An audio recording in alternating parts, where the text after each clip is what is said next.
समारोह कराया। देखिए वार्ता हुई, हमारा जो वहाँ जानते हैं श्रीकांत निराला जी के पास भी कागज है। मंच में जो लोग हैं उन लोगों को पता है कि विधानसभा में हमने मामला उठाया, जो कि लड़की होते हुए कभी भी अपने आप को कमजोर नहीं समझती है। यहाँ पे वो तहे दिल से धन्यवाद देते हैं जो अलग अलग जिला से, झारखंड के विभिन्न जगहों से, दूर दूर से चल के यहाँ पे लोगों को जागरूक करने का काम किए हैं। आज मैं उनका तहे दिल से स्वागत करती हूँ। लेकिन हम लोग सब झारखंडी हैं, सब यही माटी के हैं। अगर बोकारो में भी किसी के साथ अन्याय होगा तो हमको दर्द होगा, यहाँ के लोगों को दर्द होगा। अगर यहाँ पे गोंदलपुरा में अगर अन्याय होगा तो कहीं भी झारखंडी होगा तो उसको दर्द होगा। सही बात की नहीं। और इसलिए जो भी लोग जहाँ से भी आए, भले मेरे बारे में जैसा भी विचार रखते हैं, मैं बिल्कुल बुरा नहीं मानती, क्योंकि मैं आत्मविश्वास के साथ खड़ी रहती हूँ और मैं हाथ में हाथ डाल के बात रखने का हिम्मत रखती हूँ, क्योंकि मैं अपने आप में ईमानदारी हूँ। ईमानदारी से दिन रात क्षेत्र में काम करती हूँ। जहाँ एक आदमी भी बुलाता है तो 4 बजे पहुँच जाने का हिम्मत रखती हूँ। लड़की होते हुए कभी भी अपने आप को कमजोर नहीं समझती है। यहाँ पे उपस्थित भारी तादाद का भीड़ है। कई लोग, कई नेता भीड़ देख के आएंगे, लेकिन हम भीड़ देख के नहीं आए और न ही यहाँ पे कोई राजनीति करने के लिए आए बाकी लोगों की तरह। हम यहाँ पे अगर 10 आदमी भी रहेगा और हमको बुलाएगा तो हम 10 आदमी के लिए भी आने का काम करेंगे। यहाँ पे कई लोग जो जागरूक करने के लिए यहाँ पे उपस्थित हुए हैं, अपना समय दिए, कई किलोमीटर तक पैदल चले हैं हमारे क्षेत्र की माताएं बहनों के साथ। तहे दिल से उनको धन्यवाद देते हैं। सबसे पहले तो दिन रात तप करते हैं साथियों। आज आपके समक्ष कई लोग आए, बात रखे, आपको जगाने का काम किए, भाषण दिए, लेकिन जब विपत्ति आएगा तो आपके पास अम्बा बेसाधी दिखेगी। ये मैं बताना चाहती हूँ आपको। आज लाइट और फोन लाइट मेरा बड़ा है। मैं आपको बताना चाहती हूँ, तीरथनाथ जी आप बता रहे थे कि आपने कभी नहीं देखा कि हमने गोंदलपुरा के बारे में क्या किया। यहाँ के लोगों को 2 बार हमने माननीय मुख्यमंत्री जी से मिलाने का काम किया। यहाँ पे आप भी गए थे, यहाँ पे मंच में जो दिख रहे हैं ये भी गए थे साथ में। हम लोग इसी मामले को रखे। श्रीकांत निराला जी भी गए हुए थे, कई लोग यहाँ से गए हुए थे जिनको हम गोंदलपुरा का इशू को लेकर वहाँ पे मिलने का काम किए, वहाँ पे बात रखे। विधानसभा में हमने मामला 2-3 बार उठाया है, जिसका हमारे पास सबूत है। मुझे अपना सबूत देने की जरूरत नहीं है। यहाँ पे जानते हैं श्रीकांत निराला जी के पास भी कागज है। मंच में जो लोग हैं उन लोगों को पता है कि विधानसभा में हमने मामला उठाया, जो कि मैं यहाँ के पत्रकार को ही दे देती हूँ कि ये मामला जो विधानसभा का है उसको आप खुद से देखें। मैं अपने क्षेत्र में एक एक समस्या से लेकर अवगत रहना चाहती हूँ। आज मुझे बुलाया गया तो मैं आई। मुझे यही बोला गया था कि 3 बजे के पहले आ जाइएगा, कैसे भी 3 बजे के पहले मुझे ये रैली में भाग लेना है कि नहीं, उसके बारे में जानकारी नहीं मिला। 3 बजे के पहले मुझे आना था। मैं जल्दी कोशिश की, मैं 3 बजे या 2 बजे नहीं आई, पर और भी क्षेत्र में कहीं कहीं कुछ समस्या था। सुबह सुबह कहीं लोगों से कमिटमेंट है कि हम एक अलग अलग जगह मिलते हैं, लोगों से उनकी समस्या को सुनते हैं, तो जिम्मेदारी भी है। और उस तरह से मुझे सूचना सिर्फ आशीष चक्रवर्ती जी से मिला कि आप 3 बजे के पहले आएगा, तो मैं ईमानदारी पूर्वक आपके बीच में आई हूँ। और मैं ये डंके की चोट में कह सकती हूँ कि कोई भी मुझसे यहाँ पे बोल नहीं सकता कि अम्बा जी को हम बुलाएं या अम्बा बेटी को हम बुलाएं और अम्बा नहीं आई। मैं वो नहीं हूँ। मैं आपकी बेटी बहन की तरह क्षेत्र में काम करती हूँ। आप मुझे आवाज देंगे और मेरे सामने कोई ऐसी मजबूरी नहीं है जो मुझे आने से आपके पास रोक सकती है। आज कुछ लोग बोल रहे थे कि मैं 25 किलोमीटर चलती तो शायद आपका दुख दर्द पता चल पाता। मैं आपसे कहना चाहती हूँ कि मुझसे ज्यादा दुख दर्द क्या होता है विस्थापित लोगों का, ये कोई झेला नहीं होगा साथियों। मैं कोई MP MLA बनने का ख्वाब नहीं रखती थी और ना ही MP MLA बनने के लिए बड़का गाँव आई थी। मुझे विपरीत परिस्थिति और इस परिस्थिति ने मुझे चुना इस जिम्मेदारी के लिए। मैंने इस जिम्मेदारी को नहीं चुना है, मुझे आप लोगों ने चुना है और मुझे इस परिस्थिति ने चुना है जो परिस्थिति ऐसी उत्पन्न हो गई थी। लेकिन उसके बाद भी मैं एक एक दिन रात लगे हुए एक समस्या चाहे कहीं भी हो कैसी भी हो उसके पीछे लग के मैं डट के उसका सामना की हूँ और कहीं भी एक दिन भी मैं विधानसभा से गायब नहीं रही। मैं ये कहना चाहती हूँ उन लोगों को कि विस्थापन का जो दर्द होता है वो दर्द मैं बताना चाहती हूँ साथियों। आप लोग सिर्फ ये जानते हैं, कई लोग हम लोग से कहते हैं अरे बप्पा के विधायक बना लियो, मैया के विधायक बना लियो, आप बेटिया के विधायक बना लियो, 3 बार यहाँ के रिकॉर्ड हो, 3 बार होता है फिर दूसरा बदल जाता है। हम आपको ये कहते हैं कि हम डरते नहीं हैं। अगर मान लीजिए किसी को तो हार जीत तो चुनाव में लगा ही रहता है साथियों, लेकिन इस बात को सोच के नहीं, हम दिल से बात करते हैं और दिल से काम करते हैं। हमें इस चीज का बिल्कुल घबराहट नहीं है कि कौन कैसा कैसा राजनीति कर रहा है। कलयुग को है, कलयुग के बीच में हमें रहना है और जो अच्छे लोग हैं जो संघर्ष करते हैं उनको बहुत कठिनाई का सामना करना पड़ता है, इससे कोई दो राय नहीं। पकड़ी भगवती का सब बोलता है विधायक, हर चीज का कोई वक्ता सब नहीं बोलता है, कुछ वक्ता के हिसाब से पकड़ी भगवती में एनटीपीसी आया तो विधायक कर देंगे, जबकि एनटीपीसी को रोकने के लिए न जाने 50 केस मेरे पिताजी पूर्व मंत्री योगेंद्र साहब ने खाया है। 7 साल जेल में रहे और अभी राजनीतिक में अभी वो राजनीति करेंगे कि नहीं करेंगे वो भी पता नहीं है, क्योंकि उनको उसमें कन्विक्शन हो गया है। लेकिन फिर भी उसके बाद मेरी सीधी सादी माँ जिसको राजनीति में कोई दिलचस्पी नहीं था वो भी आई, आपने उनको गले से लगाया, वो भी पूरा चीज सोचना छोड़ के अपने बारे में सोची नहीं और धरना प्रदर्शन में बैठ गई और वहां पे दिन रात वहीं पे थी, सत्याग्रह आंदोलन चल रहा था, कफन सत्याग्रह, कफन पहन के वहां सो गई थी और 10 से मस नहीं हुई। लोग बहुत सहयोग किए वहां पे, लेकिन पुलिस प्रशासन और बीजेपी की सरकार ने वहां एक न चलने दी। मेरी माँ पूर्व विधायक निर्मला देवी को भी जेल में डाल दिया। मैं यूपीएससी का तैयारी कर रही थी, मैंने एग्जाम भी निकाला है साथियों, प्रीलिम्स का एग्जाम क्वालिफाई कर गई थी, शायद मेंस भी में क्वालिफाई कर जाती तो आईएएस बन के आपके बीच में आती, लेकिन परिस्थिति ऐसी हो गई थी कि घर के सभी लोग, मेरे भाई को भी फंसा दिया गया, माँ बाप भाई सब जेल में गया। आप ऐसे 25 किलोमीटर चलना मुझे आप जो एक बार आजमा के देखे, मैं ऐसी मजबूत तरीके से खड़ी हूँ कि मुझे नहीं लगता कि कोई भी ऐसी ताकत होगी जो मुझे हिला सकेगी। 25 किलोमीटर का हम यहाँ से रांची तक आप लोगों के साथ चलने के लिए तैयार हैं साथियों। मुझे गोलेपुरा के बहुत सारे प्रोग्राम के बारे में सूचना नहीं दिया गया, जब मुझे सूचना मिला तब मैं आने का काम की।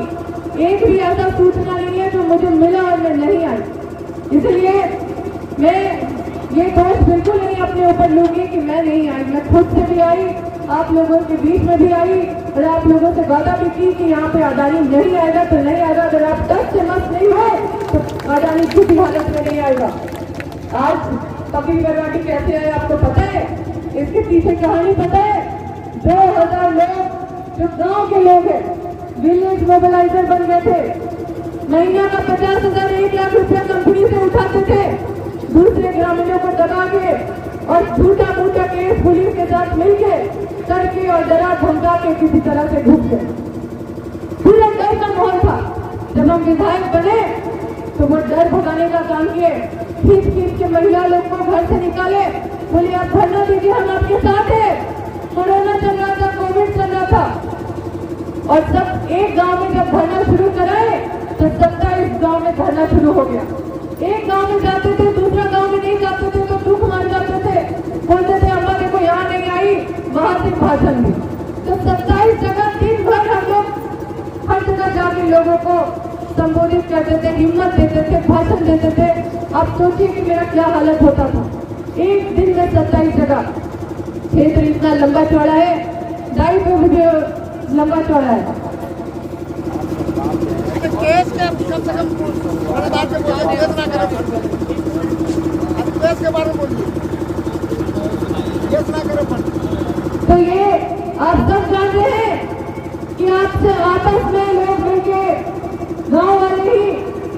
बीच में, जैसे आप लोग के बीच में आज आप लोग परेशान है कि आप ही लोग के बीच में कुछ दलाल बन गए, उससे आप लोग ज्यादा परेशान है कि नहीं है?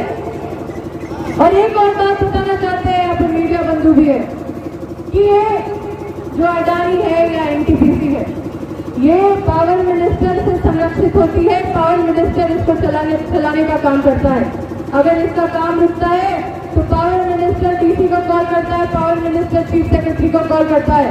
इसमें राज्य सरकार का कोई भी हाथ नहीं होता है, ये मैं आपको बताना चाहती हूँ। आपके सांसद नहीं आते, लेकिन मैं सामना करने के लिए तुरंत आती हूँ और कहीं भी आपके साथ चलने के लिए तैयार रहती हूँ।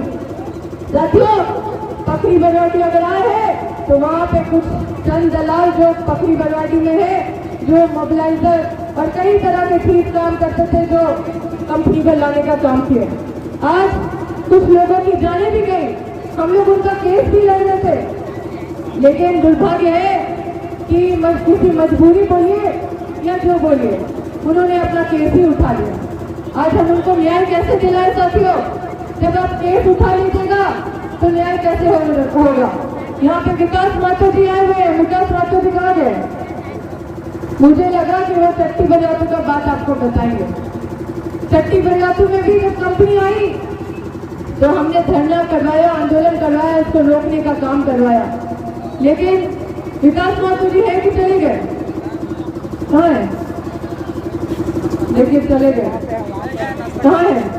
आइए इधर आइए, तो इधर आइए। विकास माथुर जी, चलिए, हम मुझे खुशी है कि विकास माथुर जी यहाँ है। आइए आप स्टेज में। इन्होंने सब कुछ देखा हुआ है।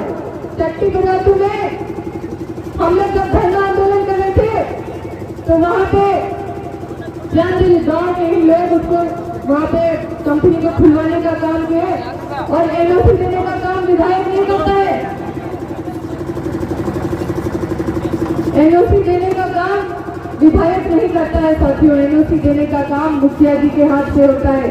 कोई विधायक का सिग्नेचर नहीं चाहिए होता है एनटीपीसी खुलवाने के लिए। इसलिए विधायक का दोषारोपण करना बंद करे। जो भी वक्त है वो समझे कि हम सहयोग करने के लिए तैयार हैं, हम आपके साथ लड़ने के लिए तैयार हैं, लेकिन जमीन के मालिक आप है। आपको एक साथ एकजुट रहना पड़ेगा। जब हम भी आपको गारंटी देंगे कि कोई आपका जमीन का और आपका बाल बाका नहीं कर सकता है। साथियों,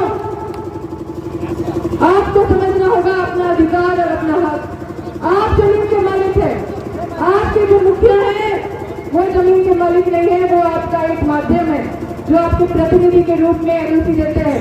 एनओसी से बात आया, यहाँ कुछ पकड़ी बरवाटी के भी लोग आए होंगे। आप पता लगवा लीजिए कि सारे मुखिया एनओसी दिए थे, तभी एनटीपीसी आया।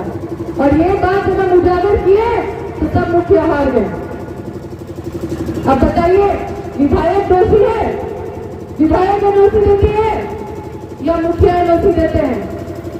जिसको राजनीति का खड़ा बनाना है, यहाँ पे विधायक के विरोध में बोलना है, वो आपके विधायक का विरोध करके चले जाते हैं। लेकिन आपको समझना होगा कि एक केंद्र सरकार का परियोजना यहाँ पे आता है, सांसद कुछ नहीं करते, आपके विधायक रिस्क लेने के लिए तैयार है।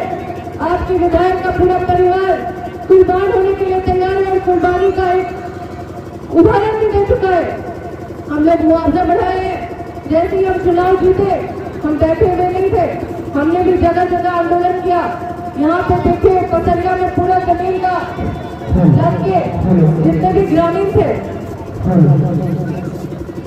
ग्रामीण थे जिन्होंने अपना कागज सारा हमको दिया और हम पे भरोसा किया, उनका जमीन लौटाने का काम करवाए। जो झारखंड में इतिहास में पहली बार जमीन लौटा है साथियों, वो भी विधानसभा अपने सरकार के माध्यम से। जितने भी लोग हैं सबको ये एकजुटता का क्या महत्व होता है, क्या ताकत होता है, वो समझना होगा। आज विकास भी आप है, विकास भी आइए। आप जानते हैं चट्टी बरियातू में आप भी थे, हम लोग त्रिपक्षीय वार्ता करवाए थे, एसडीओ थे, सब लोग अधिकारी लोग सब लोग थे। वहाँ पे हमारे तरफ से कुछ प्रश्न लिख के पूछे गए थे कि इसका लिखित में जवाब दीजिए, लेकिन एनटीपीसी के पास कोई जवाब, एक भी जवाब नहीं था जो कि कानूनी रूप से जवाब उसको देना चाहिए था, लेकिन कोई जवाब नहीं था। उसके बाद वो नहीं सका, कुछ दिन काम बंद रहा और उसके बाद ग्रामीण के कुछ लोग के सहयोग से ही कंपनी चालू कर दिया गया। तो विधायक कहाँ दोषी है साथियों? आपको ये बात समझना होगा कि राजनीति भी होना चाहिए, लेकिन पॉजिटिव राजनीति होना चाहिए, नेगेटिव राजनीति नहीं होना चाहिए। आपका जो जनप्रतिनिधि आपके साथ खड़ा है तो खड़ा है, और उसको आप कोई भी परीक्षा लेने के लिए आप पूरा स्वतंत्र है। आज यहाँ पे विकास जी, आप इनसे पूछिए, इनको भी हम बोले कि आप वहाँ के जाके लोगों को मोबिलाइज कीजिए, समझाइए, तो ये भी हार गए कि अरे वहाँ का लोग दिख गया। बोले थे कि नहीं? वहाँ जो लाया था तो ये था कि ये कंपनियां जमीन ले लेती है, जमीन के बदले नौकरी ले लेती है, एनटीपीसी ने ये जाहिर है। हम लोगों ने यही कहा था, हमारे 3 मामले थे। कौन चालू कराया? देखिए, वार्ता हुई, हमारा जो वहाँ ग्रामीणों का जो मांग था, उन मुद्दों से हटकर सभी प्रतिनिधियों ने बात रखा है, डिस्टर्ब हो गया। लेकिन 5 दिन तक काम बंद रहा। अचानक वहाँ के कई लोग थे जो काम को चालू करवाए, हमको पता भी नहीं चला। 3 दिन तक वहाँ रहा। 3 दिन के बाद फिर जिस तरीके से काम शुरू हुआ हमको पता भी नहीं चला। देखिए, तो वहाँ का स्थानीय लोग अगर हमारे जो नेतृत्व गाइडलाइन को अमल नहीं करेंगे तो हम और कुछ नहीं कर पाएंगे। देखिए, हर कोई जानता है अखबार के माध्यम से कि वहाँ पे डीसीएसपी जाके खड़ा झंडा दिखाए थे, और कुछ ग्रामीण लोग का सिग्नेचर था कि हम लोग को ये सारा मांग चाहिए, हम लोग चालू कर देंगे। तो ये सारा अखबार में आया था। इसीलिए आप लोग को सबको एकजुट होने की जरूरत है। मैं आपको एक और आश्वासन देती हूँ कि जिसके ऊपर केस हुआ है, जो लोग आगे लड़के सामने आए हैं और उनको दबाने का कोशिश किया गया है, आप लोग सब एकजुट होइए। आप लोग सब मेरे पास अपना केस लेके आइए, और आपका केस वापस कराने के लिए मुझे जो संघर्ष करना पड़ेगा मैं वो करने के लिए तैयार हूँ। साथियों, मुझे आप किस नजर से भी देख लीजिए, लेकिन मुझे पूरा विश्वास है कि आप मुझे बहन और बेटी की ही नजर से देखेंगे। मैं अभी तक वो नेता नहीं बन पाई हूँ, मुझे पुराना कोई अनुभव नहीं है। मैं अपना पढ़ाई लिखाई करके सीधा आपके बीच आपकी सेवा में उतर गई, लेकिन आज देखती हूँ कि ये कलयुग की दुनिया में इतने सारी चीज मुझे सहने पड़ते हैं, झेलने पड़ते हैं। शायद न्याय पाना इतना भी मुश्किल नहीं है अगर हम लोग सब एकजुट रहे तो। और यही आपसे आग्रह करेंगे कि आज की शुरुआत तो नहीं था, शुरुआत आप लोगों का बहुत पहले ये संघर्ष था कि हम लोग जमीन नहीं देंगे, जो आपने मुझसे भी वादा किया था। और मैं पूरे गर्व के साथ यहाँ पे उन लोगों से कहना चाहती हूँ जो कोडरमा से आए, बोकारो से आए हैं, जगह जगह से आए हैं, कि यहाँ के लोगों से, हर विस्थापित लोगों को सीखने की जरूरत है कि अपने हक और लड़ाई के लिए कैसे बढ़ के मजबूती से खड़ा होना चाहिए। और उसके लिए हम तहे दिल से माताएं बहनों का हम तहे दिल से धन्यवाद देते हैं। साथ ही यहाँ पे कई लोग जो छात्र नेता हैं, जो पता नहीं अभी है कि चले गए, उनका भी हम तहे दिल से धन्यवाद देते हैं। वो भी छात्रों का मामला समय समय पर उठाते रहते हैं, उनकी आवाज बनते हैं। जो भी झारखंड के बढ़ोतरी के लिए, झारखंड के हित के लिए अपना योगदान दे रहे हैं, उनको हम तहे दिल से धन्यवाद देते हैं, नमन करते हैं। और पूरे गाँव वासियों को ये विश्वास दिलाते हैं कि ईमानदारी से, क्योंकि मेरा ये परिवार जो है संघर्ष का एक प्रतीक है, हम लोग कुर्बानी का प्रतीक है। और आपको विश्वास दिलाते हैं कि जिस तरह से मेरे माता पिता कुर्बानी दिए हैं, उस तरह से मैं भी आपके साथ खड़ी हूँ। लेकिन आपको आपके साथ खड़े रहना पड़ेगा, आपके जमीन के ऊपर आपको खड़ा रहना पड़ेगा। और कोई भी अगर मुआवजा उठा लेगा, कोई भी अगर किसी भी तरह का हस्ताक्षर कर लेगा, तो आपका कोई भी जनप्रतिनिधि साथ नहीं दे पाएगा, ये मैं कहना चाहती हूँ। और मैं बस एक बात चाहूंगी, क्योंकि हर जगह से लोग आए हैं, बहुत मेहनत की है, सुबह से यहाँ पे है, भूख भी लग रहा होगा, एक बार जोर से बोले आवाज दो।